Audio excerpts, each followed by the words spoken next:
Is sex before marriage harmful, or is it simply misunderstood? This question has ignited centuries of debate across the globe. Today, we dive deep into the science, the cultural norms, the religious values, and the emotional realities that surround one of the most controversial topics in human relationships. Welcome to Love and Intimacy.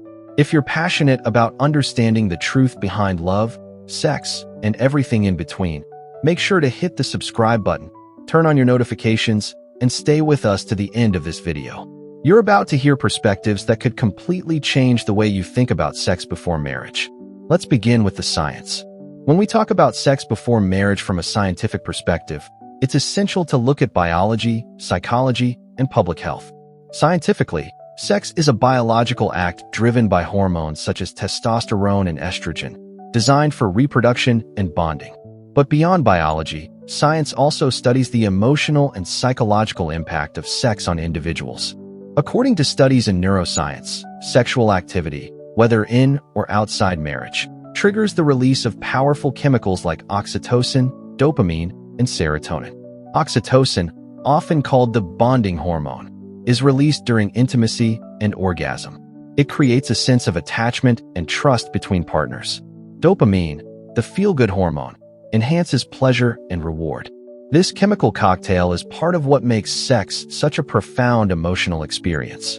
In long-term relationships, including marriage, oxytocin plays a role in maintaining the bond between partners. However, when sexual activity occurs casually or with multiple partners without emotional commitment, the emotional residue can become complex.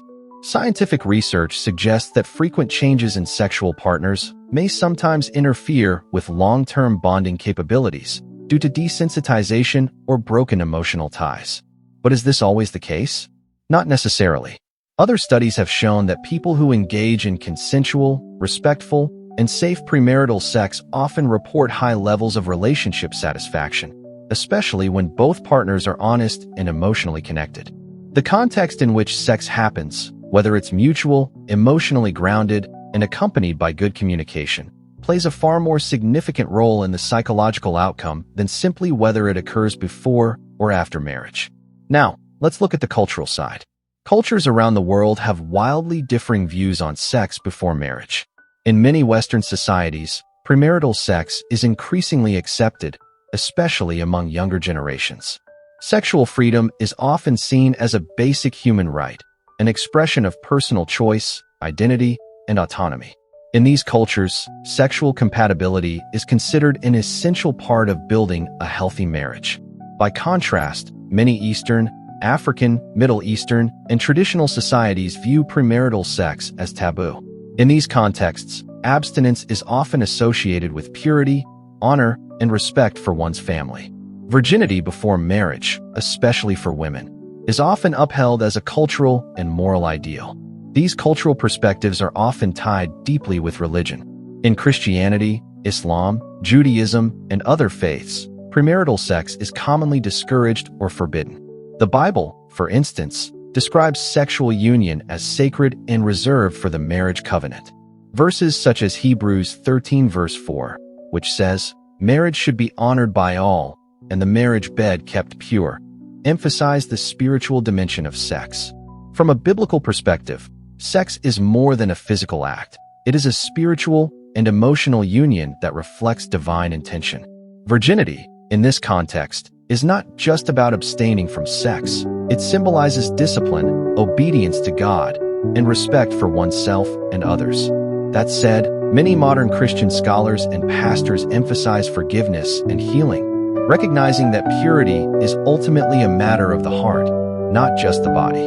Islam, too, upholds abstinence before marriage as a virtue, with sexual relations being lawful only within the bounds of marriage. It views marriage as a moral safeguard and a means of spiritual and social stability. Other religions echo similar values, although interpretations may vary.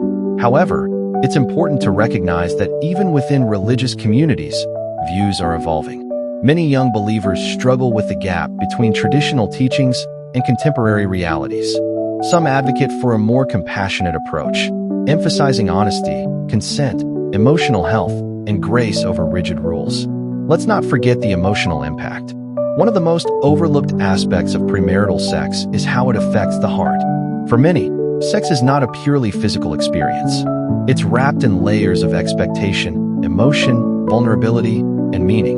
People may enter sexual relationships hoping for love, security, and commitment, only to face heartbreak or confusion when those hopes aren't fulfilled. This is especially true for individuals who associate sex with deep emotional connection.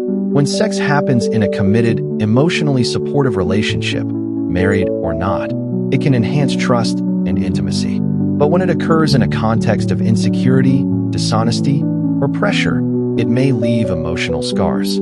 There's also the reality of societal double standards. In many cultures, men are often praised for sexual experience, while women are shamed. This creates a toxic environment where sexual choices are judged through unequal lenses. Such bias doesn't just harm women. It distorts healthy conversations around sex for everyone. From a public health perspective, the conversation includes concerns about sexually transmitted infections, STIs, unintended pregnancies, and sexual exploitation. These risks are not limited to premarital sex, but are certainly more relevant in the absence of protection, education, and mutual respect. In contrast, comprehensive sex education that addresses emotional readiness, consent, contraception, and communication can significantly reduce these risks. Countries and communities that promote such education tend to have lower rates of teen pregnancy and STIs, regardless of whether their youth are sexually active before marriage. So, where do we land in this debate between science and culture? The truth is, both sides have valid points. Science tells us that sex is natural, emotional, and potentially beneficial when done responsibly. Culture reminds us of the values, traditions, and spiritual meanings that provide structure and purpose to our lives. Rather than taking a rigid stance, perhaps the wiser path is to reflect, educate, and decide based on personal values, informed consent, and emotional readiness. Sex before marriage is not a simple yes or no question. It's a complex intersection of identity, belief, love, and science. Whether you choose to abstain or engage in sex before marriage, the most important thing is to make that choice consciously, respectfully, and with awareness of its consequences.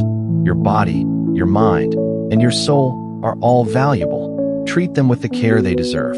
If this message has spoken to you or challenged your thinking, don't forget to like this video, share it with someone you care about, and subscribe to Love and Intimacy for more conversations that matter. We're here to break the silence, debunk the myths, and explore the truths about love, sex, and emotional connection. Thanks for watching.